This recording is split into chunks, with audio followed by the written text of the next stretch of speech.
Well, welcome back, my gardening friends, to my birthday allotment tour. Hashtag Shed Wars. Now this is a little competition. I'm on team across the pond, hashtag team across the pond, and it's all about sharing tips and ideas, experiences and what have you. So throughout this video on my tour we'll be having a little I'll show you a few little things that I do. So I've managed to get some of my giants in. So this year all the giant tomatoes that I have been given from a very good grower are in the plastic tubs, and then we'll have a plant either side of them. Now, one of my tips, other people use it as well, but I use my fruit bottles, and there's 3 fruit bottles there all pushed together going down into the compost. You can use bits of drainage pipe, and ideally it wants to be the French drain type with all the holes all the way around. And to conserve the moisture, so we're not watering from above, we probably won't feed from above, we'll have to see. But I do mulch with my compost that we find. We've seen this before in a previous video. Now, as we know, some of the melons, cucumbers, etc. are susceptible to rotting off. So I create a mound and a little moat. I'm not watering from the top, but this is something you can do if you want to water. So if I wanted to feed these from the top, I could just water around there. I've left that open. So basically the compost will go on top, it'll be really dry, and hopefully we won't get any of these rot off this year. So some of these are, I think that's £6 or 6 kilograms, I'm not sure, I think they go in pounds. I'll be doing a separate video on my giants, but I thought today we'd just have a little look around. And my dahlias that we stored in here over the winter with not much protection are doing quite well. The grapevine did okay, bar from where it touched the top, so not too bad. Doesn't do very well in the light here, but there you can see at the top there a little bit of brown, but the rest of it is looking really healthy. This is something I constructed in the Polytunnel. If you look at my first video, you can see it was just a little bit bare in here, but I have lined all these raised beds. All my raised beds are lined, but this bed isn't actually off the floor like everything else is. But again, this was built for the cost of a few screws. If you have trouble with mice pinching your peas, beans, etc., this is my version of other people's as well. Having a plank supported by the strings. I bought some rope because the bale string that I was using did not look strong enough. That's a full length scaffold plank, and I normally have 2 in here, just while the beans and peas are growing, and we normally grow the peas in gutters. This was last year's carrot bed, and we ended up with vine weevil in here, and what vine weevil do attack carrots as well. So that's why I've got all my carrots outside now. They did dry out quite a lot. This has had a hell of a lot of water added to it, and it's full of creatures, hopefully not all bad. So that bed will now take all these tomatoes, or a selection, and in a previous video we lost the labels We tried to name them, but it's very difficult, so I'm going to take a chance. As long as I get plenty of tomatoes, I'm not too fussed which variety they are. But when they're fruiting, we might be able to identify them better than we did with the leaves. I always have two 180 litre barrels in the polytunnel, so the water that I do use in here is at the same temperature in here. If I fetched it straight out the tank, it'd be a lot colder, so that's always a good tip. Have plenty of good clean rainwater in your polytunnel. Who remembers this from way back, the claw or whatever it was for, and I thought it was just a phase, but I have found it quite useful when I've been watering this and then just slightly turning it to break it up so I could add more water to it. That was given to me and I thought I'd never use it, but I have used it in several places on the allotment when I've had room. This is my shed, and I can't find nothing. I wonder why. So a good tip is keep your shed tidy. Water collection, I've got guttering bolted or screwed and siliconed to the polytunnel, and that goes into these barrels that are deep in the ground. I've got two of those. Collect rainwater off every valuable surface. Always try and provide water for our insects, the beneficial ones, just somewhere for them to hang out, and hopefully they'll clear all our slugs up for us. So we'll go this way around the plot, and during this video I will be asking a single question, and you can give me send me the answer via my Gmail. Please do not leave it in the comments, or I will remove it. And please look in the description, in the links, the Amazon links below, to make sure you're in the areas so that MarsHydro can send you these lights. So these raised pallet beds, pallet collars as we call them, so these actually sit on pallets and they can be stacked up depending on the amount of material being carried on the pallet, so it doesn't fall off. Now all my new raised beds, compost bins, are sitting on some sort of concrete or brick, then some plastic, and then either a metal screw or these pallet collars have got these lips because they sit on top of one another, so that there should be no moisture getting to the wood. And of course we line them, ensuring it goes right to the bottom. And I've been doing a little bit of interplanting with the radishes.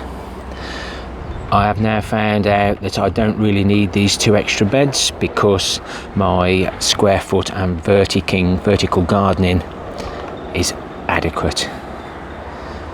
My parents are absolutely loving the fresh radishes and lettuce and the salad leaves. Made good use of these, again using a pipe. Like I say, they're all off the ground. I've had to put an extra pallet collar onto these to stop the wind that's been viciously attacking us here in the UK. And as you can see now, the parsnips sown on the 11th of April are now fending for themselves, and we've just had a little bit of rain. It'll soon evaporate.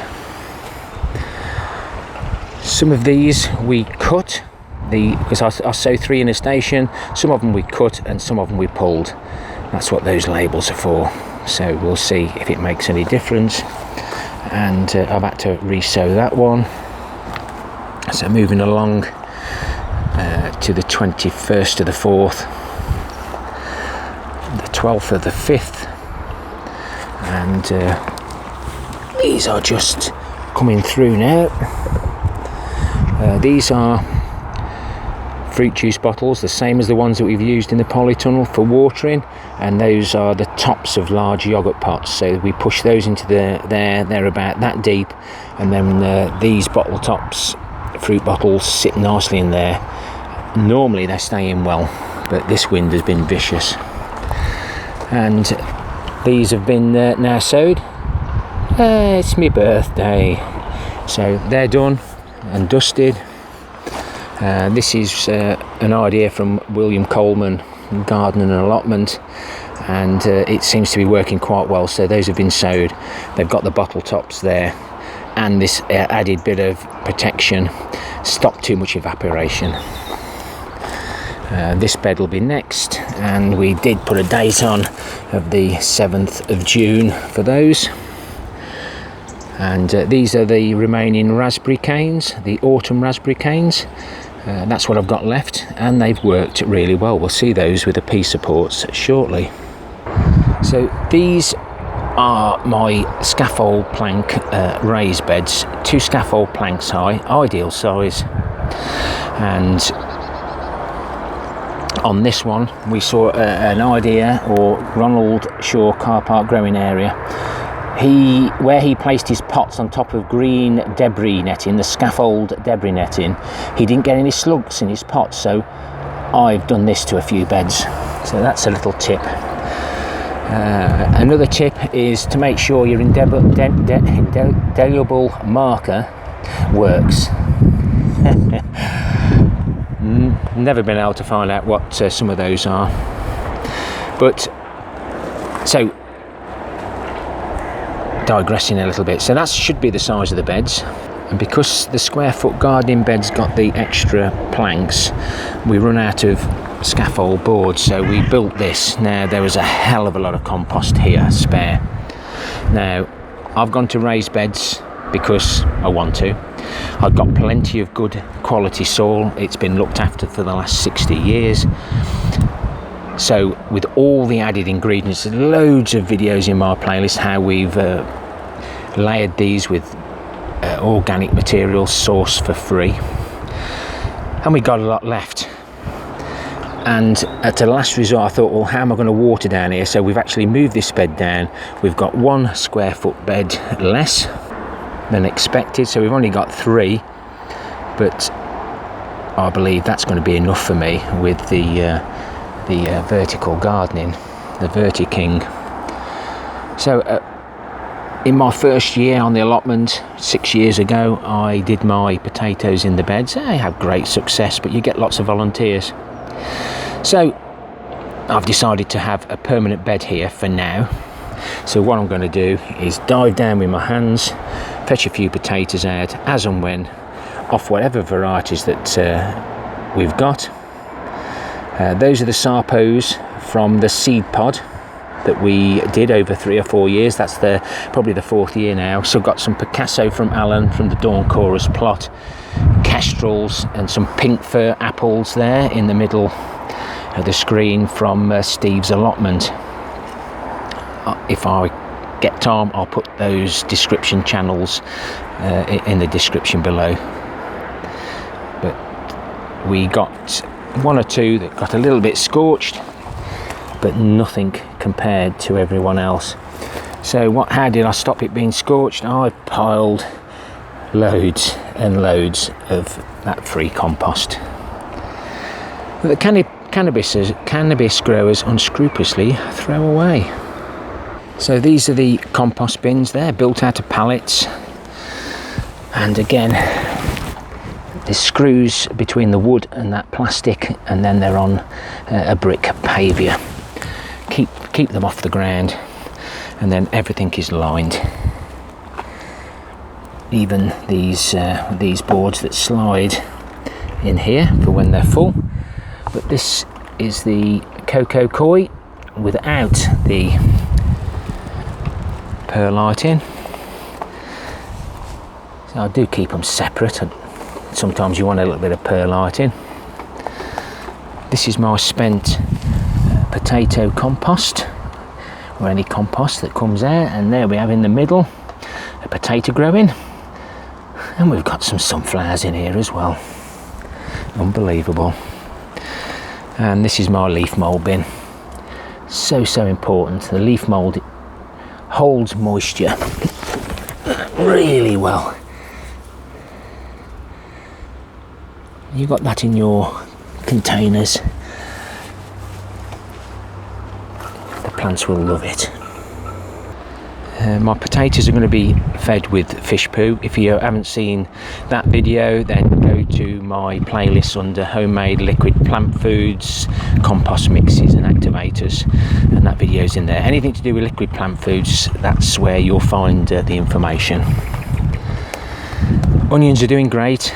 And another great tip, how do we hoe? In between these onions, we don't.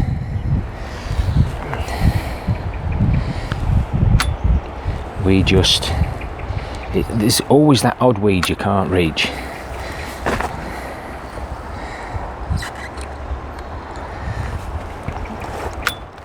So they're £1 at one of our pound stores, like a dollar store. One of the onions that we took out, I've put a swede in its place. Not fussy, me. These are a couple of the giant onions that are now variegated. These are the onions that I had give me, and most of them are gone to seed. These are the Peter Glazebrook. They're looking okay at the moment. And then we've got Pete from Pete's Back Gardens onions there, and these here are the onions that Phil sent me. Again, the labels just slightly worn. All the tops of these stakes are now have had those points taken off, and I mean points. I did knock my arm about quite nastily, doing silly things, and again, like I was saying, got to get a decent marker pen, but they'll grow, we'll keep waiting. And I've interplanted here with the beetroot Sabutio F1, and I've tidied up this. So basically all this is doing is stopping the pigeons from flying in. They don't like walking in, they'll struggle here, but even just a bit of netting on top like that will hopefully keep the pigeons off. I'm not worried about butterflies because I'm going to attack the caterpillars with neem oil when they arrive. And moving back onto some more onions. These onions I did grow from seed, some Bedfordshire Champions, and we've got some banana schlots from Alan from Dawn Chorus plot, and some other bits and bobs that he sent me. So we stuck some Swedes in there. Sun keeps coming in and out, guys, apologies. So this is the vertical garden, so we've got some of the plants in the buckets on one side. So we're going to grow the melon, telegraphy, cucumber and a courgette Easy Pick Gold on this first bed, and the sweet corn bed has got Swedes planted in between. They're looking cracking, and the soil underneath is still wet, mainly because we added all those lovely organic moisture retentive materials. So we've got some more bits there. We attached that wire this side, and we've got some more things there. That's a cobra. The wind's been terrible. So these are my own peas this side, using the raspberry canes. Doing a cracking job, they have. And I've used canes either side there to hold them in place. And because these peas don't grow so high, we haven't got the extra support.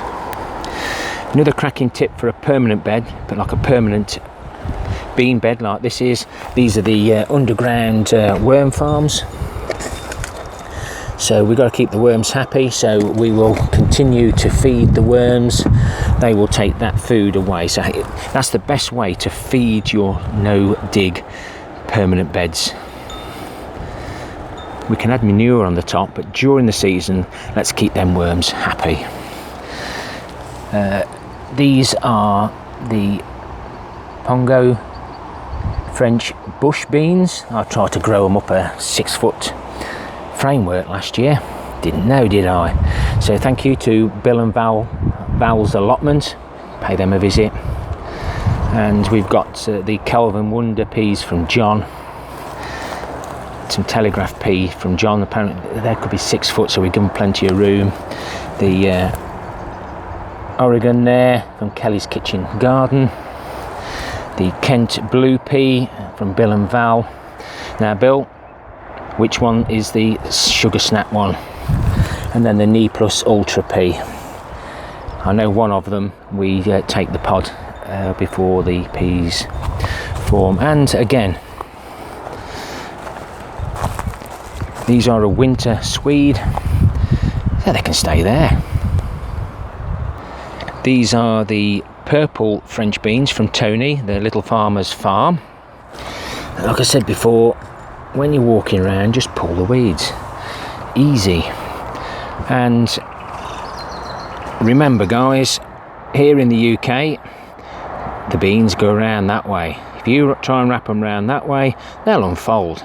So always put them that way. But they're all trying to climb on the wrong ones. But while this wind's blowing like it is, we'll let them off for now.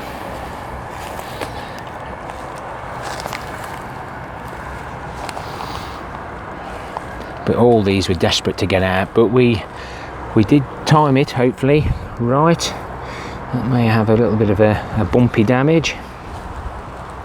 I'm surprised they're actually still there, and not sure what's happening with that one. It's done loop the loop. Bless it. Nearly as bad as the tomato. But these Telegraph E, they look really healthy. I late sowed this year, and come on everyone, don't sow too early. Square foot gardening. This is my first bed. Nigel, Muddy Boots. I was trying to put labels in it. You know what I'm like with labels. But I think I'm going to use a whiteboard marker pen that you can wipe, because as you can see, some of these are still coming off. But that denotes each bay and what we've got in. And there we've got the Lisbon onions. So the icicle radish are out, and these are in. And this is the first time I've ever been able to grow bunching onions, because I've done it in the grow room under the MarsHydro SP150 grow lights. These are the spare pips from the leeks. We'll show you those shortly. They're supposed to be salad leaves. I'm growing all the salad leaves now at home under lights or in the greenhouse, and then bringing them up. And we're not getting an awful lot of carrots either, so we'll have to see. This is the bull's bud beetroot. They're leaves that we can keep picking, and I've been picking and picking and picking. And these icicle radishes, look at the size of that. And the bigger they get, the hotter they get. Bed 2, I said to you about the micro beet greens that I wasn't impressed. I'm impressed, guys. I am impressed. I'm going to buy some more. My mum and dad absolutely love it. And now I'm back at work on Tuesday. I'll be having some of those. More icicle, more French breakfast, radishes. See, again, the lettuce isn't doing so well in the beds, so I'm going to bring them on in the greenhouse. I think that is radish, the white icicle, and then the French breakfast there. Sparklers radish, Diane radish, pea shoots. I'm impressed with the pea shoots. I haven't taken any home yet. I just keep nipping them off, and they seem to be coming back every time. And we had a spare one of these because we still got a radish growing in the other, so I'm just sticking stuff everywhere. So we've got 3 more bays left to plant up. Celery, we've got lots of celery going on here on plot So I thought I'll try it on here. Trailing tomatoes, some potatoes up there, another successional sowing of the lettuce, and this lettuce is still going strong. Lovely colours, absolutely beautiful. It's a pleasure to actually look at. If nobody's seen the video where I've made this movable seat,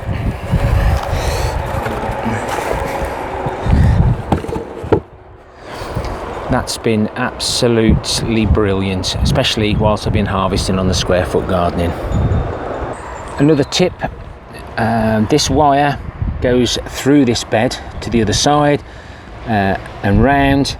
That is to stop the bed from bowing out. So it's not invasive, just a thin piece of wire, which I'm glad I put in, because if you look up there, most of the beds are still pulled in tight, because I used a ratchet strap to pull these tight, and sometimes I got the wire too tight and it didn't quite come out, but I'd rather it be in than out.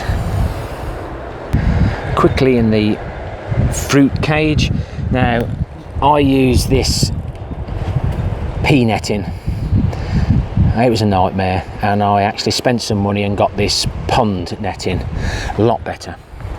We need to keep the birds out so that they don't pick all this lovely fruit before we do.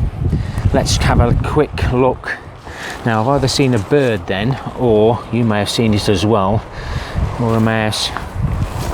And these are the white currants, and like I said before, I won't be moving these because the stem will have enough energy to keep this green growth on. We want some roots down here, so if we shouldn't get any fruit. And it looks like we've got some bugs on here as well. I have treated some, so that needs spraying. I've been using my rhubarb leaf tea insecticide, and once I've cracked it, as you can see, these you can tell where they are. It all curls in on itself, and this wind, guys, it's a shame, but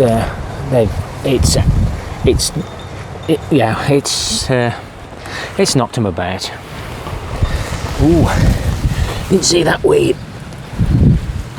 Again, I'll leave everything on the ground, but everything's took a complete battering. Never mind. And here are some of the bits that we've had to take off today. And sod's law, this is the one that I treated. I took a chunk out the leaf to say which one I'd done, and it's the one that broke.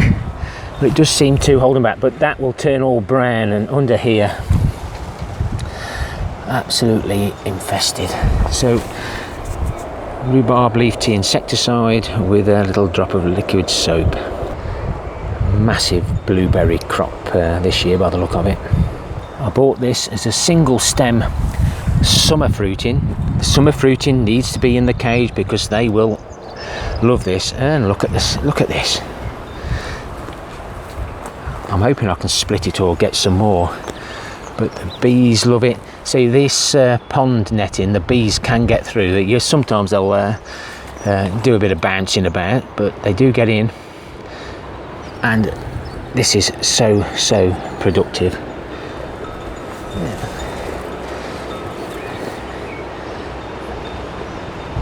Do your work, my friend. Haughty Hugh set us a challenge of growing tomato at the bottom of a bottle, and I don't know how well that's coming through. I can't see it, but it's all trying to grow now, and we've even got some flowers on those. That's hashtag tomato bottle. It'll be in the description below. Jerusalem artichokes, I've got a spare there. I'm just going to see how that grows in. But Jerusalem artichokes are renowned for escaping and causing problems. Well, first of all, they've got to get through that blue laundry container and those buckets. And I do find that growing them in containers like that does help to keep the artichokes small, how I like them in my lunchbox. Moving on to my permanent celery bed.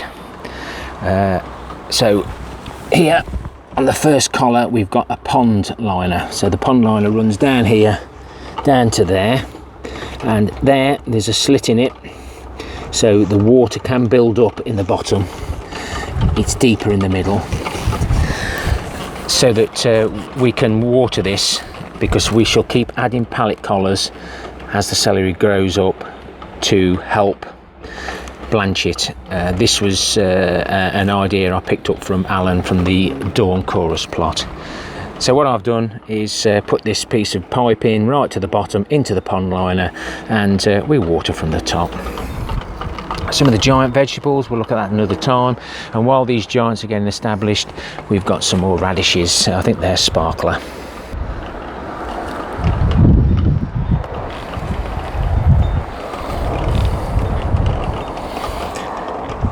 I said I wasn't growing celeriac. This is the giant Prague from Graham Barrett. I ain't even got a clue what they look like, but hopefully it'll help. Thank you to that viewer who helped me say celeriac. I planted these broad beans before the winter. Tops are now out on most of them. Take them out before the black fly establishes itself, and that's helped, as Alan said, bringing these beans on. One of my giant cabbages there, the seed pods are forming nicely now. I'll have loads and loads of seed, so if anybody wants some red cabbage seed, giant cabbages, those big red cabbages, they're great eating. Absolutely brilliant. Dahlias. And here's my long veg.